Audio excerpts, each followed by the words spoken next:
Les armes maudites de l'histoire. Depuis le début de la civilisation, les humains n'ont cessé d'inventer des outils et des armes. De la hache en silex et des pointes de lance à l'âge de pierre, jusqu'aux armes nucléaires à l'époque moderne, l'humanité n'a cessé d'essayer d'améliorer et de créer de nouvelles armes pour prendre l'avantage sur ses ennemis sur le champ de bataille. L'apparition des armes à feu a marqué le début du chapitre le plus passionnant de l'histoire des armes. Pendant cette période, de nombreuses armes à feu sont devenues emblématiques de leur temps. Mais d'un autre côté, il y a eu largement assez d'armes à feu qui ont hérité du titre des pires inventions de l'histoire. Voici l'histoire de 5 des pires armes à feu. Colt modèle 1855, carabine à barillet. Le Colt modèle 1855 carabine à barillet était vraiment un exemple de la façon dont une conception brillante pouvait tourner au désastre. Au milieu du 19e siècle, la société américaine Colt s'est imposée comme un leader dans la fabrication de revolvers, ses pistolets étant les meilleurs disponibles. Suite au succès de ces armes, les ingénieurs de Colt ont tenté d'adapter le barillet rotatif à une conception de fusil. Le but du projet était d'augmenter la puissance de feu des unités de cavalerie américaines de l'époque, qui utilisaient encore des fusils à un coup. Le résultat fut une carabine à percussion à barillet rotatif, le modèle 1855.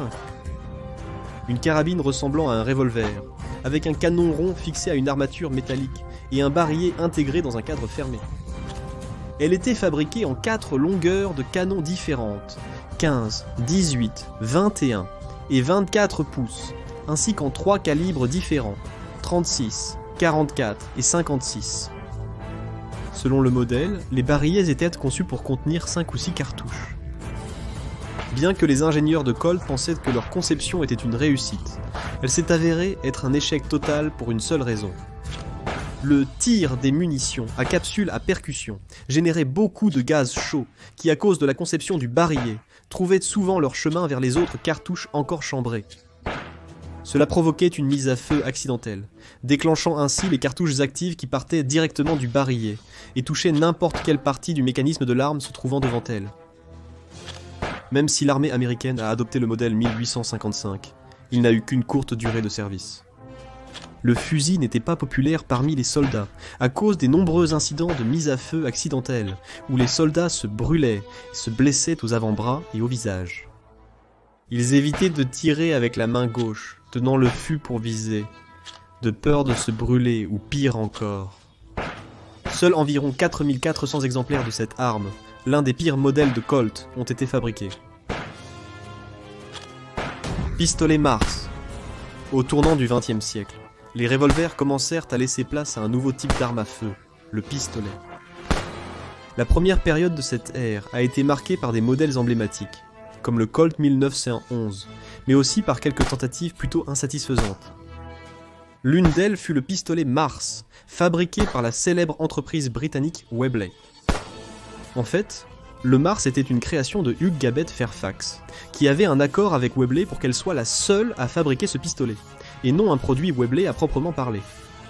L'idée de Gabet Fairfax de créer un pistolet semi-automatique a abouti à une construction lourde et complexe qui ressemblait à un petit canon. Tout était inhabituel concernant le pistolet Mars.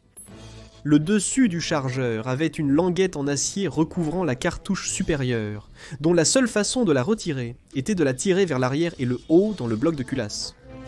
La capacité totale du chargeur n'était que de 6 cartouches, pas plus qu'un revolver standard. Le bloc de culasse comprenait un mécanisme rotatif trop complexe et un chien externe. Lors du tir, il reculait avec le canon et était maintenu à l'arrière de la carcasse.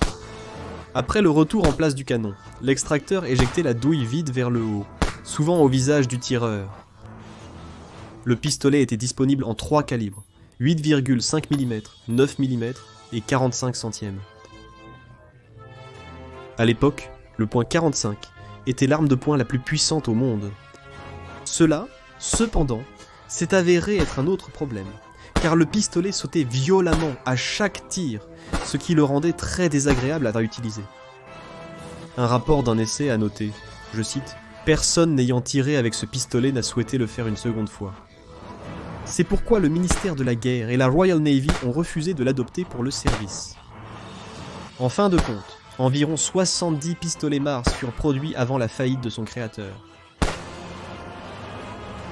Glisenti modèle 1910. Même si le pistolet Mars était difficile à manier, il était conçu pour supporter la puissance de la cartouche de 0,45, contrairement au pistolet italien Glisenti modèle 1910, qui était trop faible pour gérer la cartouche de 9 mm pour laquelle il avait été conçu. Le modèle 1910 a été fabriqué pour répondre aux exigences de l'armée italienne, afin de remplacer le revolver de service Bodeo devenu obsolète. Le nouveau pistolet était la version améliorée du modèle 1906, qui était chambré pour la cartouche plus faible de 7,65 mm. Le problème était que la construction du Glisenti n'était pas assez robuste pour supporter la puissance de la cartouche standard de 9 mm par 19 mm Parabellum. Tirer une munition aussi puissante faisait exploser la carcasse du pistolet. Les Italiens ont trouvé une solution en introduisant une cartouche spéciale pour le pistolet, la 9 mm par 19 mm Glisenti. La cartouche avait les mêmes dimensions que la 9 mm Parabellum, mais avec une charge propulsive plus faible et une puissance d'arrêt nettement réduite. Comparé aux autres pistolets 9 mm, le Glisenti était trop faible. Le modèle 1910 était connu pour une autre caractéristique inhabituelle. Sur son côté gauche, une plaque amovible permettait de nettoyer le mécanisme. C'était une caractéristique plutôt pratique, mais qui contribuait largement à la faiblesse générale de la carcasse du pistolet, et la plaque s'ouvrait aussi souvent d'elle-même pendant le tir. Le modèle Glisenti 1910 a été accepté pour le service dans l'armée italienne, malgré tous ses inconvénients. Cependant, avec sa faible puissance d'arrêt et un chargeur ne contenant que 7 cartouches, il n'avait aucun réel avantage sur les revolvers Bodeo. De nombreux officiers italiens ont refusé de remplacer leurs anciennes armes de poing par le Glisenti, bien que ce pistolet soit resté en service pendant toute la Seconde Guerre mondiale. Ce n'était qu'une arme de second ordre. Pistolet à propulsion par fusée gyrojet. L'histoire des armes à feu a connu des exemples assez particuliers, en raison de la tendance constante à essayer d'améliorer l'existant et de créer de nouveaux concepts d'armes. C'est ainsi que le pistolet gyrojet a été créé, l'une des armes les plus atypiques jamais conçues. Bien qu'il ait eu un aspect légèrement futuriste, le gyrojet semblait être un pistolet comme les autres. Cependant, ce n'était en rien une arme ordinaire. Les associés de Minneapolis St. Paul Rocket Society en Californie ont fait du gyrojet, une alternative au pistolet conventionnel. En effet, au lieu de projectiles inertes propulsés par une explosion de gaz, le gyrojet tirait des balles propulsées par des fusées. Le gyrojet possédait un mécanisme de tir unique pour s'adapter au type de munitions utilisées. 6 cartouches micro-jet étaient introduites dans la chambre à partir du chargeur situé dans la crosse. Un marteau frappait la roquette sur le nez lorsque la détente était pressée, la repoussant contre le percuteur. Une fois allumée, la roquette traversait le canon via des orifices inclinés. La fonction de ces orifices était de libérer la pression de l'explosion et de faire tourner la fusée. Comme il n'y avait pas de pression de gaz à l'intérieur du canon et de la chambre, le système permettait une construction plus légère et produisait presque aucun recul. Alors, quelles étaient les caractéristiques qui faisaient du gyrojet une arme aussi médiocre ? Tout d'abord, les munitions coûtaient trop cher à produire. En tenant compte du fait que la NBA a essayé de vendre le pistolet à l'armée, le gouvernement aurait été obligé de dépenser une fortune en munitions si les soldats équipés de gyrojet avaient été engagés dans des conflits de longue durée. De plus, en dehors du coût d'entretien élevé, le pistolet montrait une faible précision et une chute significative de la vitesse une fois que la fusée était consumée. Dans l'ensemble, le gyrojet était un concept intéressant mais totalement impraticable. Il est apparu sur le marché en 1965, mais les forces armées américaines ne l'ont jamais adopté pour le service. Nambu 94. Pour être accepté en service dans les forces armées, une arme doit généralement répondre à certains critères de qualité et d'exigence de performance.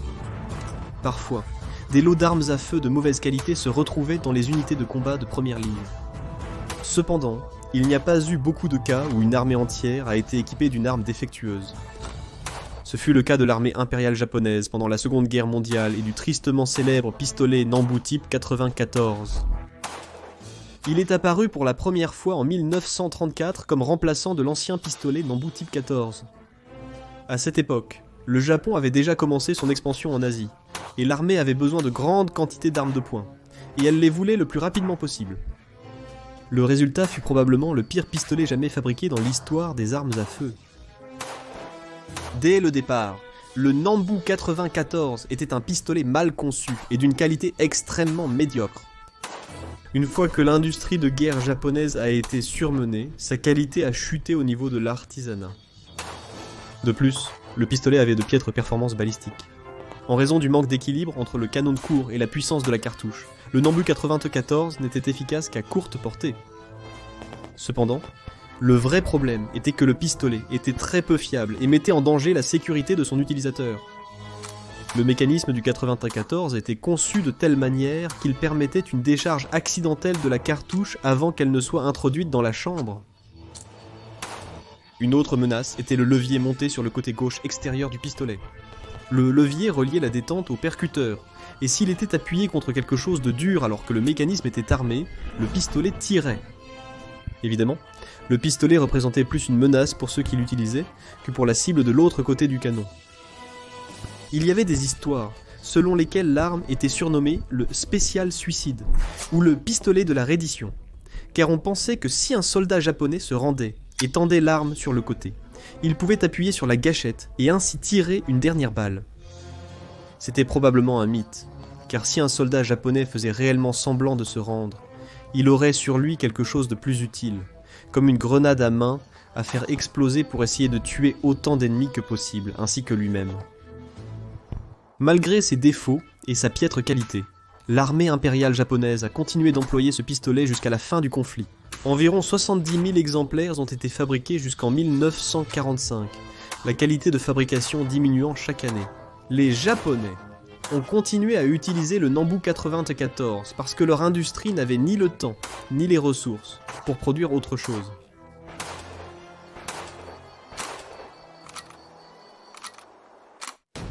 Arme d'infanterie italienne de la Seconde Guerre mondiale.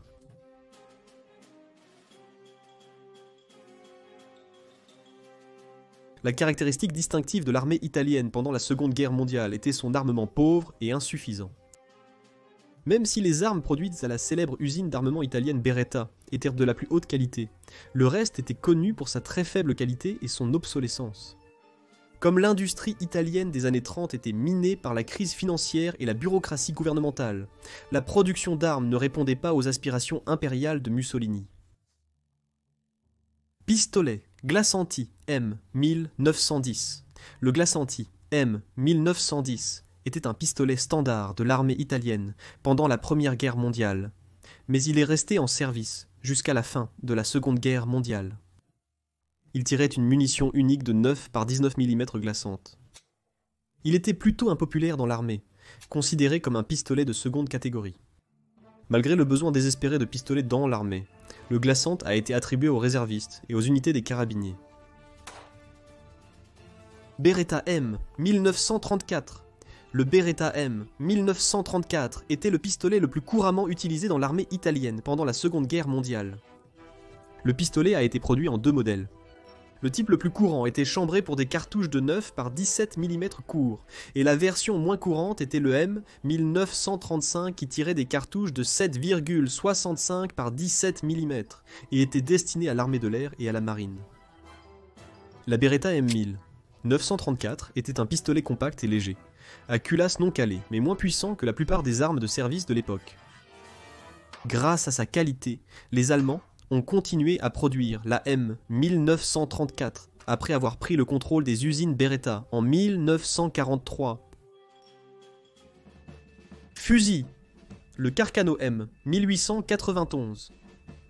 Comme toutes les autres armées pendant la guerre, les Italiens utilisaient également les fusils à un coût de conception ancienne pour armer les unités d'infanterie. Dans leur cas, il s'agissait de l'un des fusils de service les plus dépassés, le Carcano M 1891. Depuis son introduction en 1891, peu de choses avaient changé concernant ce fusil jusqu'à la Seconde Guerre mondiale. Il se distinguait par une culasse Mauser modifiée et un chargeur Mannlicher de 6 cartouches. Le chargeur était alimenté par un clip qui ne s'éjectait qu'après avoir tiré la dernière cartouche. Les Carcano utilisaient d'anciennes cartouches de 6,5 par 52 mm. Avec une balle à bout rond, elles étaient déjà obsolètes durant la Première Guerre mondiale.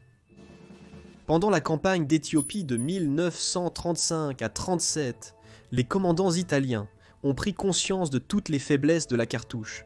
Alors ils ont décidé d'introduire une nouvelle munition, assez inhabituelle de 7,35 par 51 mm. Les fusils fabriqués ou modifiés pour tirer la nouvelle cartouche ont été désignés comme M 1891-38. Cependant, en 1940, on s'est rendu compte que l'industrie italienne n'était pas capable de produire de grandes quantités de nouvelles cartouches. Alors les Italiens ont décidé de revenir aux anciennes cartouches de 6,5 mm et à la production des fusils chambrés en 6,5 mm. Durant la guerre, les Italiens ont employé diverses versions du fusil Carcano en 2 calibres distincts. Pistolet mitrailleur, le Beretta M1938. Grâce aux ingénieurs de l'usine Beretta, les Italiens disposaient de l'un des meilleurs pistolets mitrailleurs de la Seconde Guerre mondiale. Le pistolet mitrailleur Beretta M 1938 ressemblait à de nombreux pistolets mitrailleurs contemporains, mais c'est la qualité de ses matériaux et de ses finitions qui le rendait spécial. L'arme se composait d'une longue crosse en bois poli, d'un corps tubulaire en acier et d'un long canon protégé par un manchon perforé. La première variante, la M1938A, possédait 4 fentes découpées dans le compensateur de bouche. Toutes les pièces étaient en acier usiné, augmentant la qualité globale. La Beretta 1938 tirait une cartouche standard de 9 x 19 mm Parabellum. Il existait des chargeurs pouvant contenir de 10 à 40 cartouches, selon leur taille. La particularité de la Beretta M1938 et des autres mitraillettes Beretta était le système à double détente. La détente arrière permettait le tir automatique, et celle à l'avant le tir semi-automatique. Avec des pièces de qualité et un mécanisme bien équilibré, la M1938 était connue comme une arme qui s'enrayait rarement et était donc très populaire parmi les soldats. Elle était également considérée comme un trophée de guerre précieux. Alors que la guerre pesait sur l'industrie italienne de l'armement, le coût de production élevé de la M1938 devait être réduit. Cela l'a mené à la Beretta M 1938-42 et aux variantes ultérieures. La crosse en bois a été raccourcie, son mécanisme de tir simplifié, et son manchon de canon perforé retiré. La nouvelle mitrailleuse avait toujours la forme distinctive de la Beretta, mais sa qualité était bien inférieure. Cependant, étant moins chère, elle a été produite en bien plus grande quantité. Mitrailleuse Breda M 1930. La catégorie la plus faible de l'arsenal italien des armes légères d'infanterie revient à ces mitrailleuses. Le leader dans la production de mitrailleuses en Italie était la société Breda. Ils ont commencé à produire des mitrailleuses pendant la Première Guerre mondiale et ont poursuivi leur développement par la suite. L'une de leurs armes était la mitrailleuse légère Breda M 1930. C'était une arme d'apparence maladroite et de piètre qualité, avec de nombreux défauts. Un inconvénient majeur était que l'arme reculait violemment, tout comme le canon. Les organes de visée arrière et avant étaient fixés au corps de l'arme, pour compenser cela, et devaient être réajustés à chaque changement de canon. Une autre solution peu pratique était un chargeur fixe repliable qui était alimenté avec des lames chargeurs contenant des cartouches de 26,5 par 52 mm.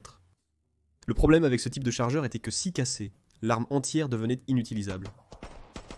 Le plus gros défaut, cependant, était également lié à ses munitions. Les douilles vides se coinçaient souvent dans la culasse lors du tir. Afin de limiter ce problème, les fabricants ont équipé la Breda M 1930 d'un petit réservoir d'huile pour graisser les cartouches avant le chargement. Le problème était que cela rendait le mécanisme trop gras, attirant ainsi beaucoup de débris et de saleté. Cet inconvénient était flagrant en Afrique, où le sable collait souvent aux parties huilées, causant de fréquents enrayements. Étant la seule mitrailleuse légère de l'armée italienne, la M1930 était déployée dans chaque escouade d'infanterie. En raison de ses nombreux inconvénients, c'était l'arme la plus impopulaire parmi les soldats italiens, et dès la fin de la guerre, elle a été retirée du service. La Fiat Ravelli M 1914-35. Cette mitrailleuse était une version modifiée de la Ravelli M 1914. Bien que l'arme ait été mal perçue pendant la Première Guerre mondiale, les Italiens n'avaient que peu de choix de mitrailleuses dans les années 1930. Les M1914 ont été sortis des entrepôts et modifiés en remplaçant les canons refroidis par eau, par des canons refroidis par air, et en introduisant la nouvelle cartouche plus puissante de 8 par 59 mm. Le chargeur à bande de 10 coups a été remplacé par une alimentation par bande. Même si les ingénieurs ont fait de leur mieux pour éviter les problèmes potentiels, la Fiat 1914-35 n'était pas meilleure que son prédécesseur. Elle avait une faible cadence de tir, des problèmes d'huile et de saleté, et était sujette au dysfonctionnement. Malgré tous ses défauts, elle a tout de même été produite en grand nombre et utilisée jusqu'à la fin de la guerre. Breda M 1937. La Breda M 1937 était la meilleure mitrailleuse italienne de la Seconde Guerre mondiale, mais elle était encore loin de pouvoir rivaliser avec les autres mitrailleuses de l'époque. Contrairement aux deux autres mitrailleuses, la LEM 1937 était une arme à fonctionnement par gaz, et était donc fiable en action. Elle avait aussi des problèmes d'extraction des douilles, mais moins graves que pour la M 1930 et la M 1935. La Breda M 1937 se distinguait par son alimentation par des bandes ou des cassettes en plateau en étain. Ce qui était intéressant avec ces plateaux, c'est qu'après chaque tir, le mécanisme de l'arme réinsérait la douille vide dans le plateau. La raison derrière cela était que les douilles pouvaient être recyclées dans les usines. Bien qu'économique, cette conception pouvait ralentir l'assistant du tireur lors de la réutilisation des plateaux en pleine bataille. Un autre inconvénient du système était que les plateaux ne contenaient que 20 cartouches, ce qui obligeait les équipes de mitrailleuses à recharger l'arme après chaque courte rafale. Grenades à main. Pendant la Seconde Guerre mondiale, les soldats italiens utilisaient 3 modèles de grenades à main, tous portant la même désignation, modèle 35. Même s'ils fonctionnaient selon le même principe, ils différaient par leur conception et la complexité de leur mécanisme. La plus simple et la plus petite était le OTO modèle 35. Elle était chargée avec 36 grammes de trinitrotoluène et une balle en plomb remplie de shrapnel. Un modèle plus sophistiqué et plus puissant était la Breda modèle 35. Elle était chargée avec 63 grammes de trinitrotoluène et était plus grande. La SRCM modèle 35 possédait le mécanisme le plus complexe. Elle contenait une charge de 43 grammes de trinitrotoluène, qui était entourée de fils de fer se dispersant en éclats après l'explosion. Les grenades à main. Modèle 35 étaient des grenades offensives, et avaient un rayon d'explosion de 10 à 15 mètres. Leur couleur rouge, le code officiel italien pour les explosifs, les rendait également reconnaissables. La caractéristique intéressante des 3 modèles était qu'ils étaient dotés d'un détonateur à impact, contrairement aux grenades à main standard de la Seconde Guerre mondiale, qui utilisaient un détonateur chimique à retardement. Cela signifiait que les bombes italiennes étaient conçues pour exploser dès l'impact. Les grenades modèle 35, malgré leur double système de sécurité très fiable, connaissaient parfois des ratés. Dans ces situations, elles demeuraient dangereuses, car elles explosaient souvent au ramassage. C'est à cause de cette mauvaise habitude que les soldats britanniques en Afrique du Nord les ont surnommés les Diables Rouges. Quelle est votre arme d'infanterie italienne préférée de la Seconde Guerre mondiale ?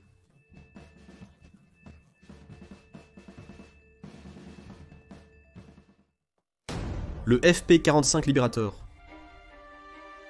Pendant la Seconde Guerre mondiale, les Alliés ont déployé beaucoup d'efforts pour soutenir les combattants de la résistance dans les pays occupés, en leur livrant toutes sortes d'armes et de matériel afin de mettre l'Europe à feu et à sang.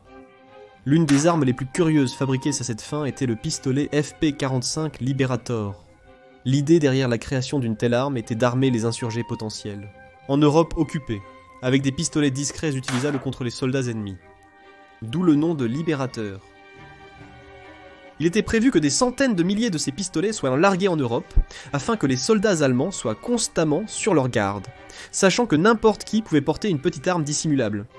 Les dimensions du pistolet étaient minimales, avec une longueur totale de 5 pouces et demi, soit 140 et 1 mm, et un poids d'1 livre, soit 0,45 kg, ce qui permettait de le dissimuler facilement dans une poche. Son but était de permettre à un membre de la résistance d'assassiner l'ennemi à courte portée.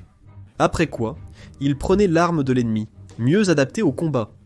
La proximité de la cible était d'une grande importance, car le canon du pistolet était lisse, ce qui ne permettait pas de tirer à plus de 26 pieds, soit 8 mètres. En conditions réelles, la portée efficace ne dépassait en réalité pas 13 pieds, soit 4 mètres. La munition utilisée pour le FP-45 Liberator était la puissante .45 ACP, la même que celle utilisée par le Colt modèle M1911.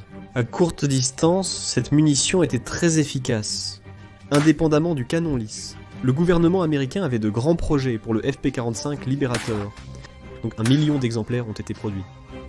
Ce travail fut confié à l'usine GMC Guidelamp, située à Anderson, dans l'Indiana. Afin de dissimuler la véritable fonction de l'arme, celle-ci fut désignée sous le nom de lance-fusée calibre 45. La fabrication du pistolet était assez simple et peu coûteuse.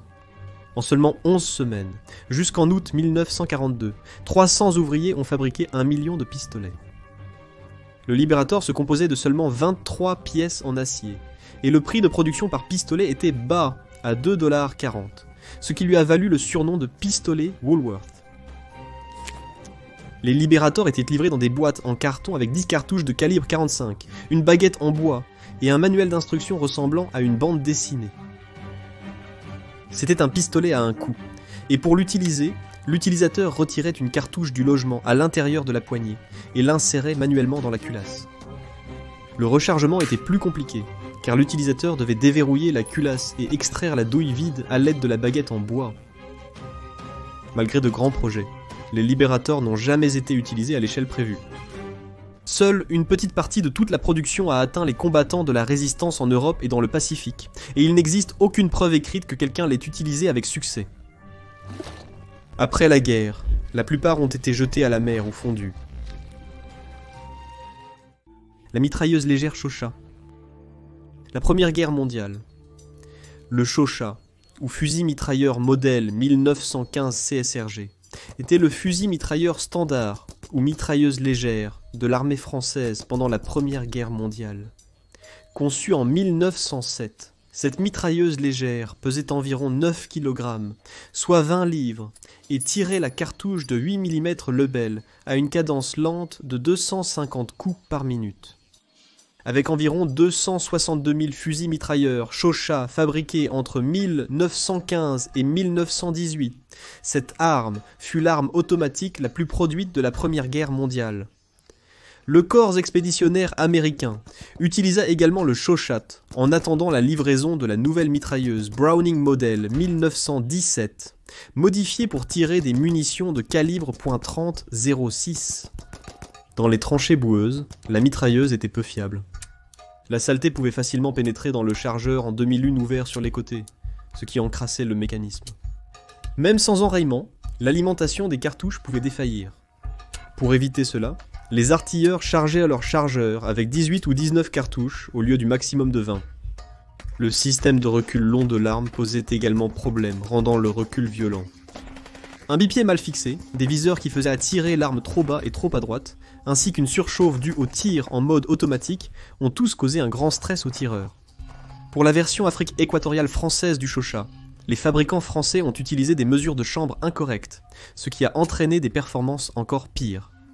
À cause de cela, il n'était pas rare que les soldats américains abandonnent complètement cette arme.